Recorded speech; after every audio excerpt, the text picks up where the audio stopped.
¿Puede compartir su nombre y edad? Mi nombre es Javier Mejía Torres y tengo 59 años. Ok, gracias. Ahora podemos empezar nuestra entrevista.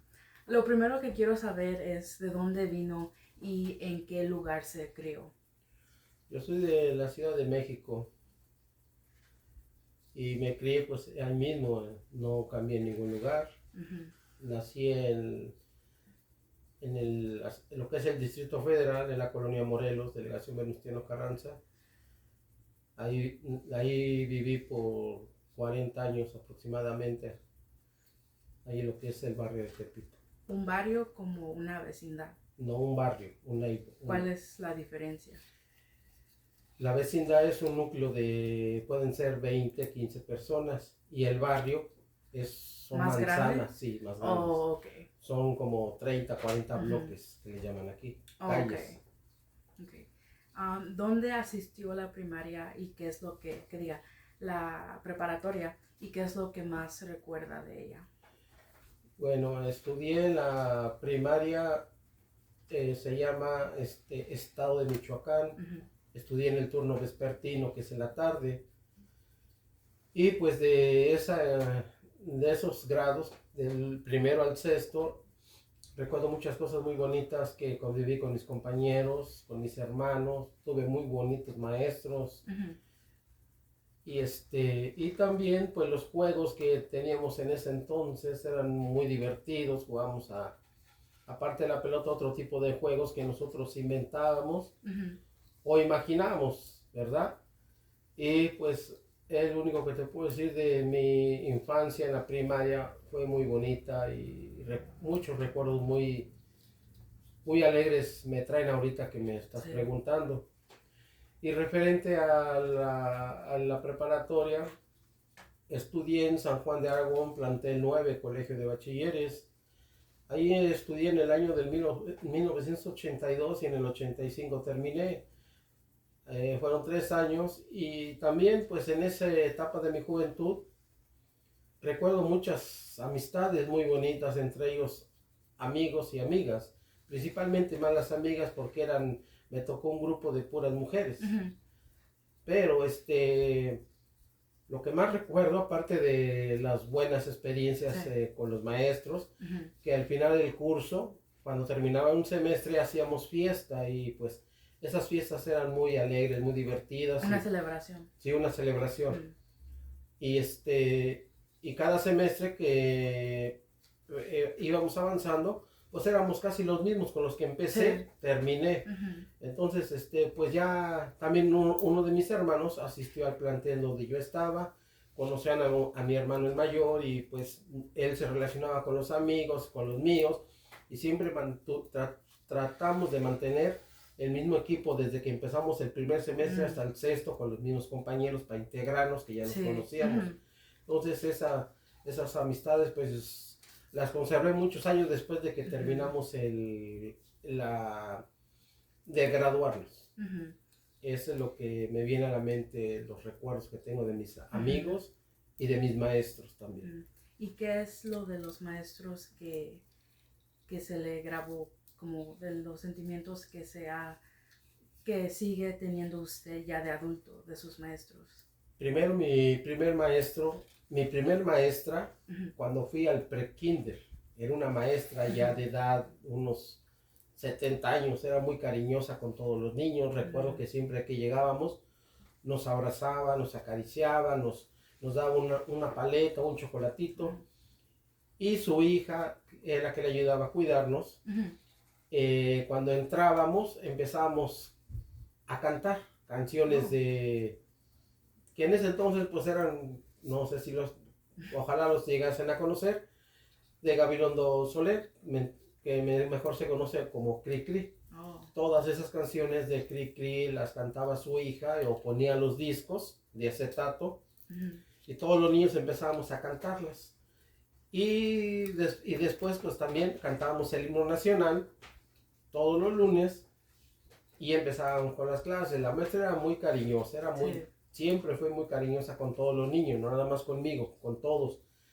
Y mis maestros de primaria, a la que recuerdo mucho, muy en especial, esa mi maestra de cuarto año, Teresita, esa maestra también es fue una persona muy linda, muy buena. Siempre nos trató como a sus hijos, no nos trató como alumnos, nos trató como hijos. ¿Por qué? Porque sentíamos ese cariño más que de maestros, como de mamá. Nos protegía, nos cuidaba, nos daba consejos. Fue también muy buena. Tuve muchos maestros muy buenos, pero en especial pongo a mi maestra Teresita de cuarto año de primaria.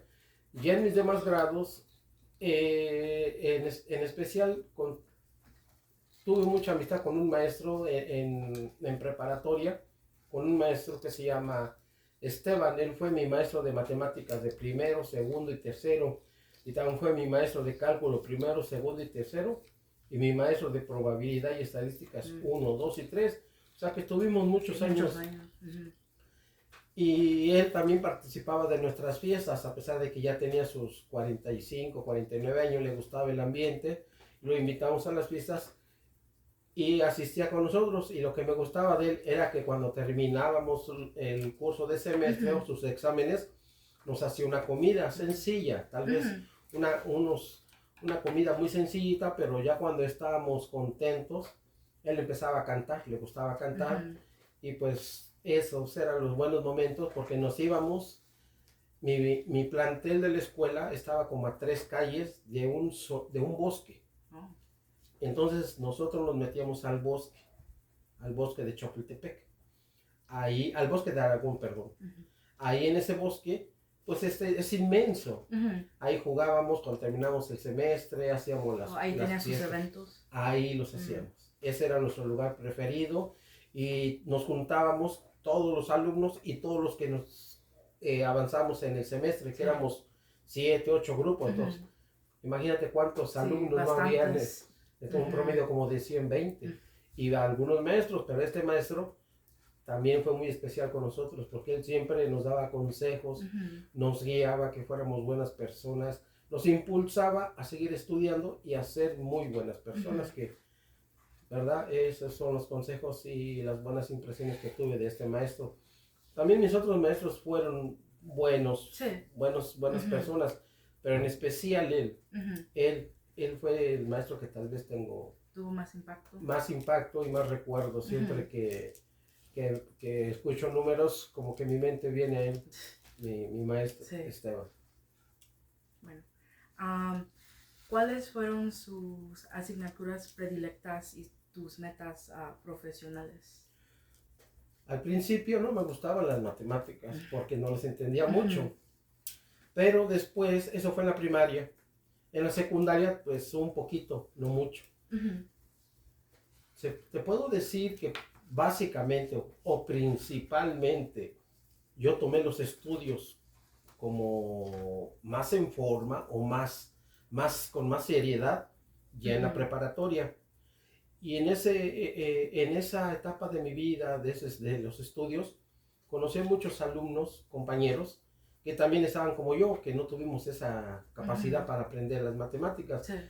Pero vuelvo al mismo tema. Este maestro Esteban fue el que nos inició las matemáticas, nos la hizo muy fácil, nos les ayudó. Dio la motivación. Y de hecho yo reprobé su materia, matemáticas 1, 2 y 3.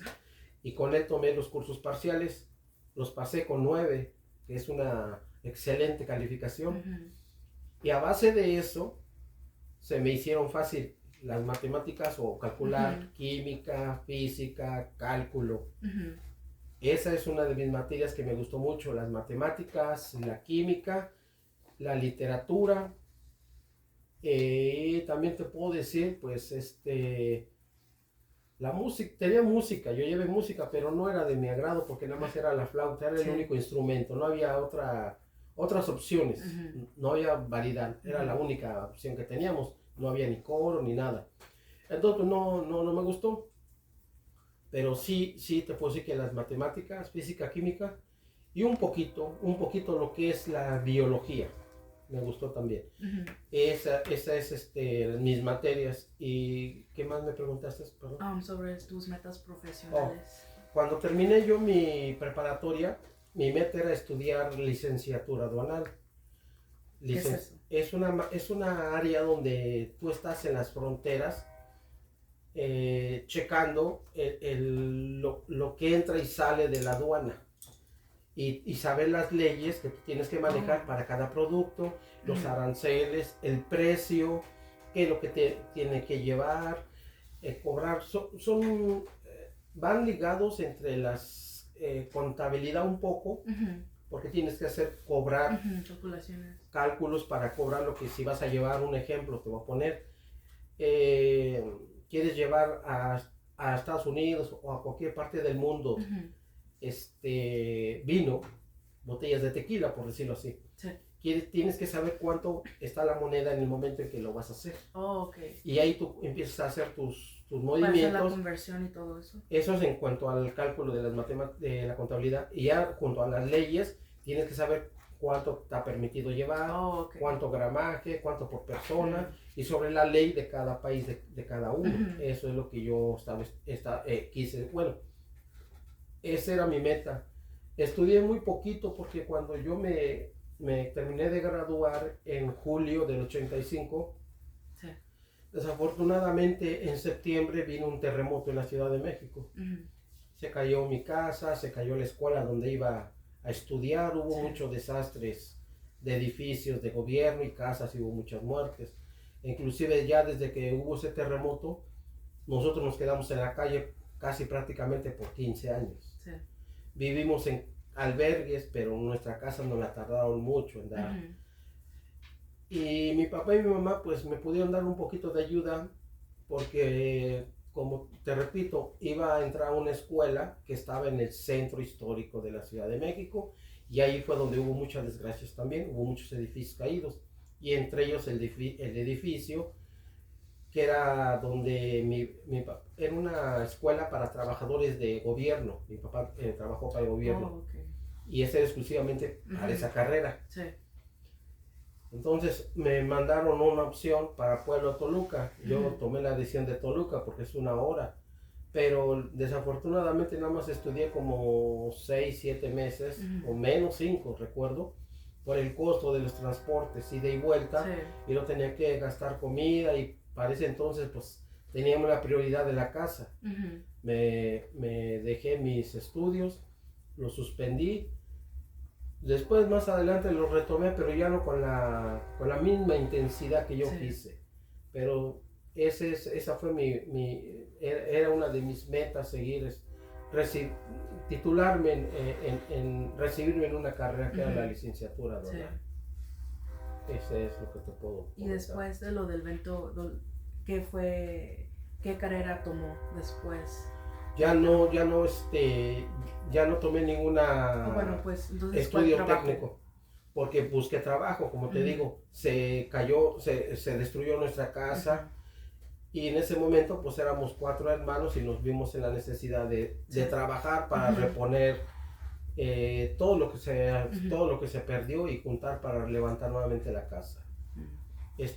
Trabajé pues como auxiliar de contabilidad. No fue mi trabajo, pero aprendí mucho ahí. Sí. Eso fue lo que mi primer trabajo era. Llevamos la contabilidad de las ventas de las tiendas del departamento del gobierno. Eran un promedio como de 108 tiendas, 3 farmacias y una mueblería. Yo trabajé en oficinas, y todos los trabajadores nos daban la información, y nosotros hacíamos el balance, los cortes, el arqueo. Sí. Yo no sabía nada. A mí me enseñaron, porque yo no sabía ni usar la sumadora, porque yo no estudié para eso. Sí. Pero después de 2 años llegué a ser jefe de sección, y después a los 3 años me dieron la dirección de archivo, que es ahí donde yo me empecé a desenvolver como más administrativamente. Me dieron el archivo general, y estuve en ese cargo como 7 años. Eso sí duró un buen tiempo. Sí, sí. ¿Me puede platicar sobre su niñez en el sitio donde fue criado? Perdón, Porque me platicó sobre su niñez como más en tema de la escuela, pero yo quiero saber cómo en su hogar, directamente en el hogar. Okay. En el ambiente que familiar. estuvo. Ajá. De hecho, fue muy diferente, totalmente muy diferente a lo de la escuela, porque Ujú. en mi niñez, pues sí, también como todo niño, tenemos momentos muy bonitos, Sí. tristes y amargos. Ujú. Digo, desafortunadamente, este, vivimos muchos tiempos muy difíciles porque mi papá le gustaba tomar. Ujú. Se envolvió mucho en el alcohol, al grado de que nunca dejó de trabajar. Ujú. Nunca dejó de trabajar, pero sí ya era un alcohólico. Sí. Y desafortunadamente cuando una persona está en ese estado de no está sobrio, comete muchos errores Ujú. que no se da cuenta, y entre ellos pues los maltratos, no porque él fuera Sí. injusto, sino por el momento que él estaba no consciente de lo que hacía. Sí. Entonces, es lo único que yo te puedo decir, que de ese momento en mi núcleo familiar con mi padre, sí viví muy momentos muy fuertes, muy difíciles, porque también pues tú sabes, mi madre pues también recibe insultos, Ujú. algunos golpes. Yo siendo niño, todos mis hermanos, yo fui uno de los más pequeños, Sí. fui el cuarto de 6. Mis hermanos mayores, pues el mayor en ese entonces tenía como 9 años, Ujú. todos teníamos miedo, pero cuando él estaba sobrio, cuando él estaba consciente, él era diferente. Ujú.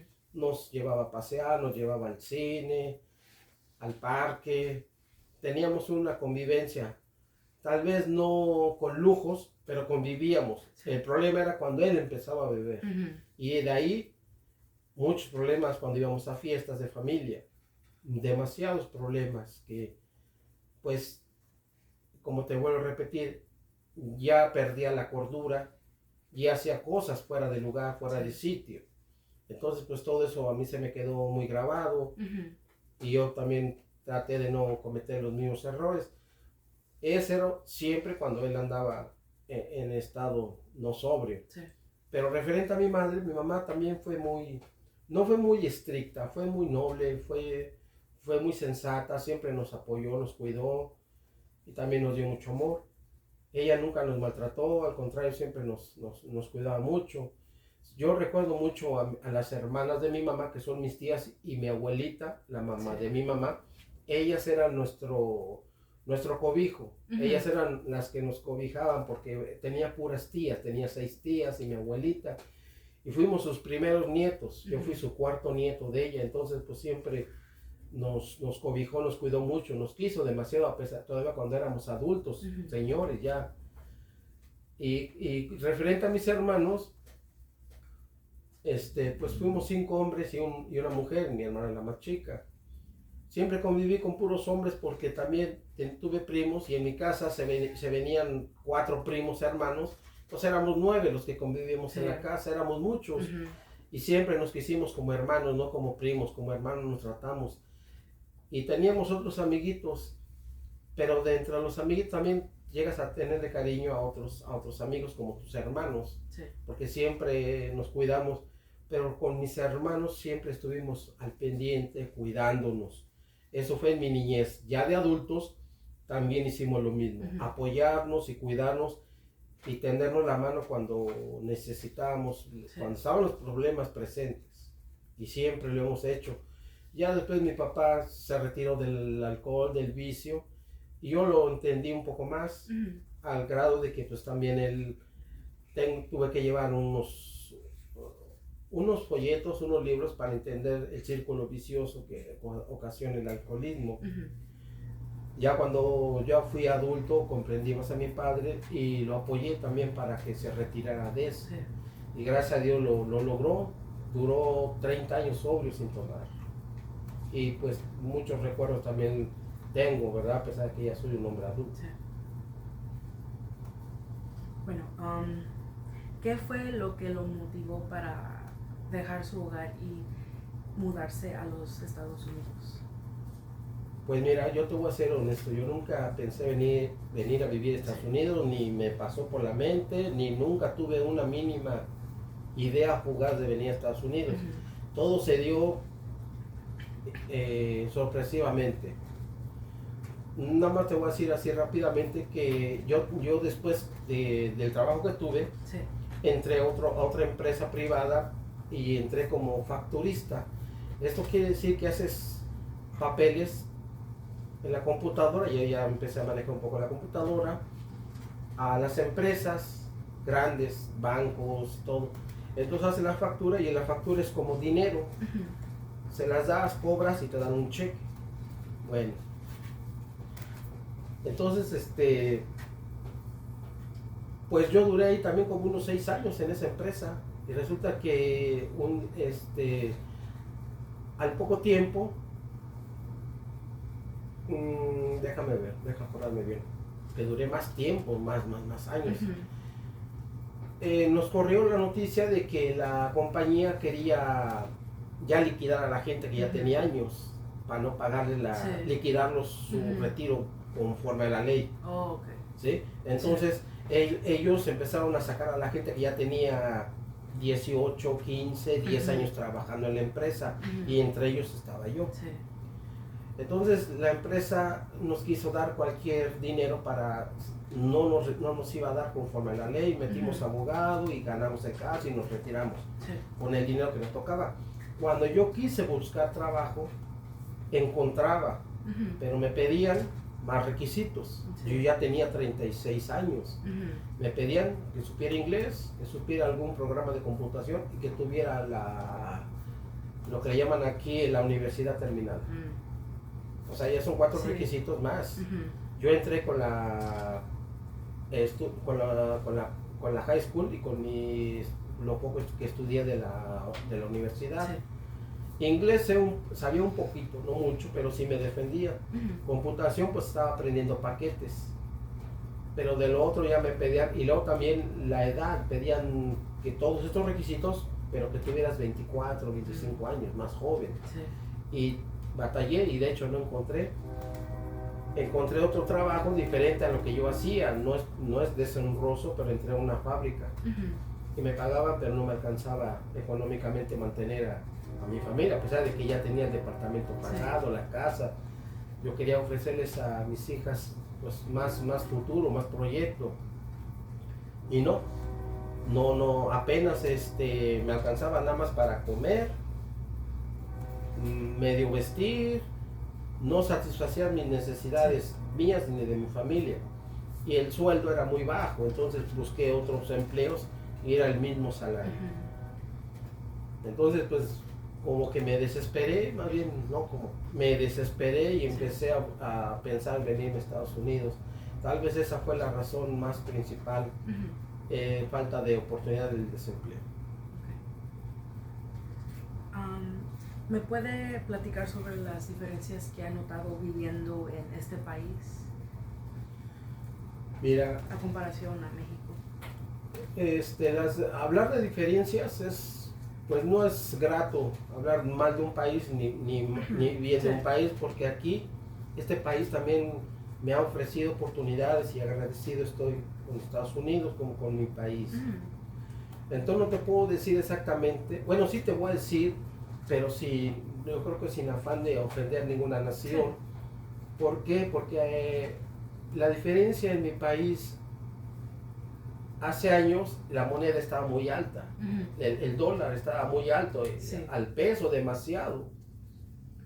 Entonces siempre la inflación estaba por los suelos, y desafortunadamente los malos gobiernos que tuvimos, corrompidos, y puedo decirlo honestamente, rateros, porque esa es la palabra, fueron unos rateros con mi país, con nuestra nación. Desde ahí vino el debacle de mi país, y no nada más mío, sino de toda América Latina. Todos los presidentes, desafortunadamente, no hay buenos.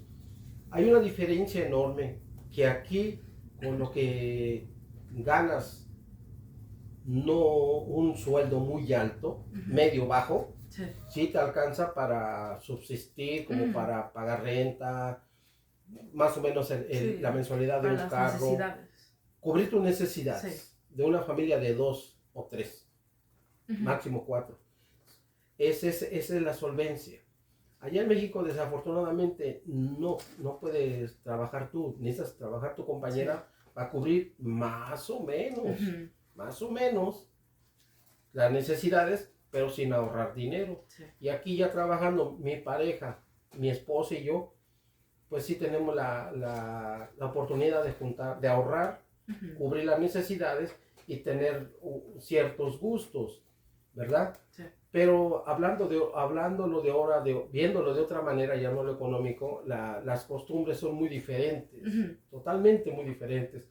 Y no quiero ofender a nadie, pero simplemente el respeto para los mayores es muy mínimo, no se ve mucho aquí en los anglosajones. Sí lo hay algunos, pero en los hispanos, siempre como que el respeto para los señores es diferente, ¿sí? Pero también pues...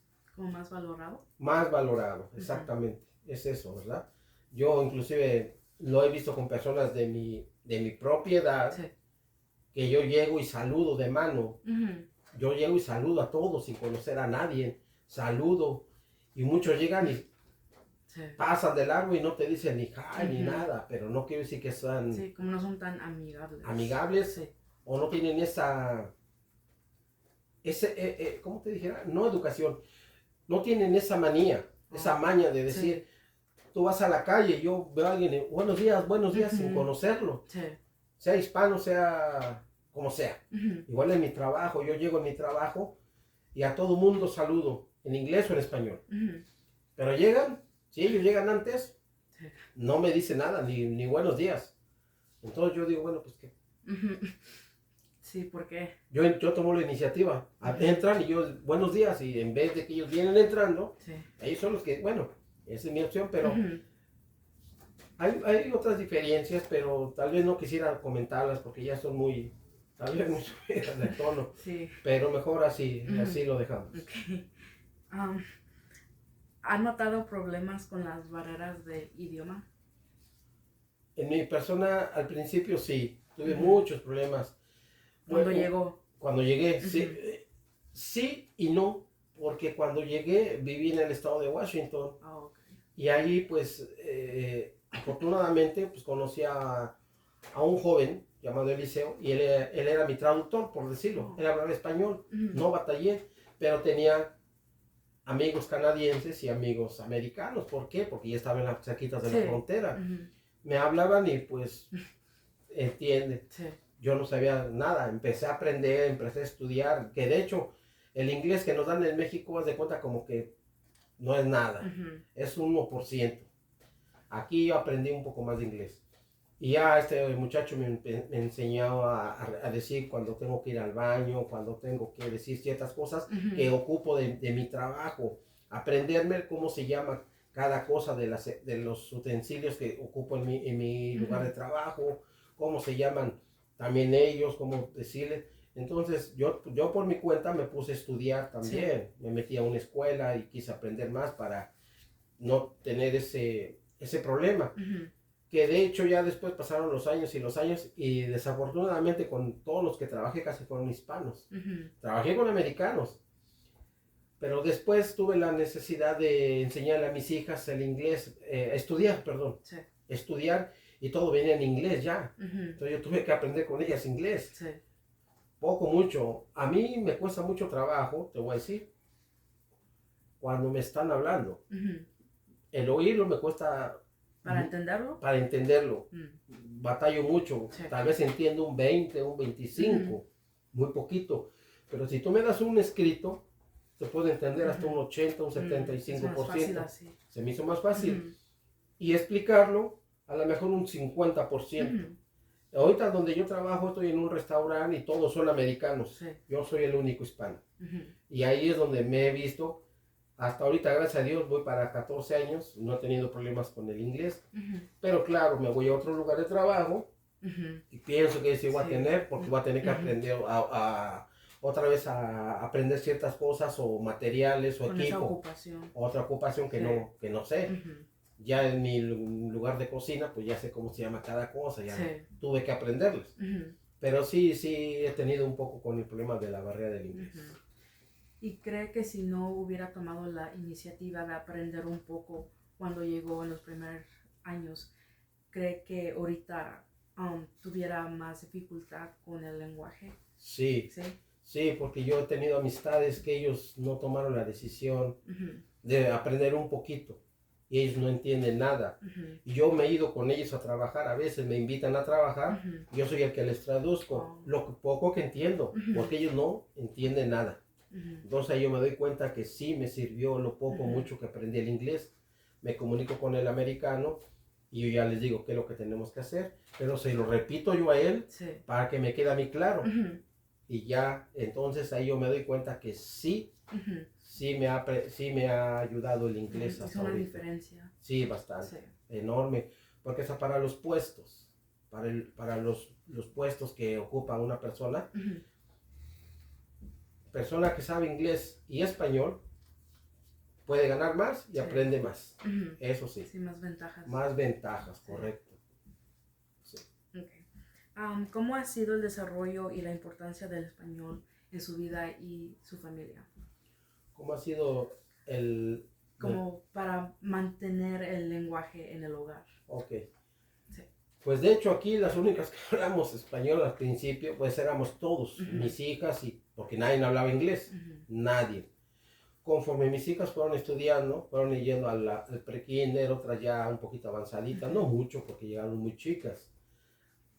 Un tercero, primer grado y pre-kinder. Sí. O sea, traje a mis hijas chicas. Siempre ha sido nuestro idioma, el español, básico en la casa. Sí. En la casa. No porque yo quiera que lo hablen, sino que mis hijas también, le dije desde un principio a mi esposa y a mis niñas cuando eran chiquillas, quiero que ustedes no se les olvide el español, aprendan el inglés, pero que no se les olvide el español. Sí. Y siempre ha sido nuestra comunicación en español. Ahora que ya ellas lo hablan bien el inglés, igual mis sobrinos, siempre aquí se habla español. Sí. Ahora con mis nietas van aprendiendo español. Y eso pienso para mí que es importante porque tanto ella va a aprender como luego yo interactúo con ella el poco inglés que tengo como intercambio de plática. ¿Cuál es la importancia de mantener el conocimiento sobre sus raíces culturales? ¿Cuál es la importancia? Pues mucha, porque de hecho es como defender y mantener siempre nuestras raíces. Yo pienso que cualquier ser humano, llámese de cualquier parte del mundo, de cualquier país, siempre va a estar, bueno, hablo por mí. Sí. Yo estoy orgulloso de donde yo nací, de lo que yo soy un mexicano, de mis raíces, netamente indígenas, y yo sí me siento orgulloso, no me siento avergonzado, al contrario, para mí es orgullo que nos distingan de otros países, no es que seamos mejores, no, sí. Es un orgullo que, mexicano, pues me siento contento, ¿por qué? Porque al decirte mexicano, esa palabra de México te trae todos tus recuerdos para atrás, al menos a mí, me recuerda a mis padres, mis abuelos, mis calles, mis amigos, todo lo que es mío, toda mi cultura. Y sí, yo les he dicho a mis hijas, yo les enseñé de dónde nacimos, de dónde venimos, cuáles son nuestros ancestros, de dónde es nuestro origen, de nuestro país, y cómo es tan hermoso mi país, ¿verdad? Como te digo, cualquiera podría hablar maravillas. Sí. Pero yo hablo muchísimas maravillas de mi país porque yo lo quiero mucho. Este país también lo considero obra mío porque me ha dado cobijo, me ha dado la ayuda.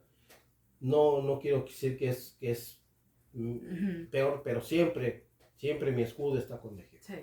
Eso es. Okay. ¿Hay algo más que quiere agregar? Como un tema o... Pues... la entrevista estuvo muy interesante, te voy a decir, ¿verdad? Porque pues yo me he cuestionado estas preguntas, sí. Porque yo soy extraño, como 5 o 6 preguntas que me hiciste, yo me las cuestiono, si verdaderamente valió la pena venirme aquí a este país, y yo pienso que sí. ¿Por qué? Porque hemos hecho logros, no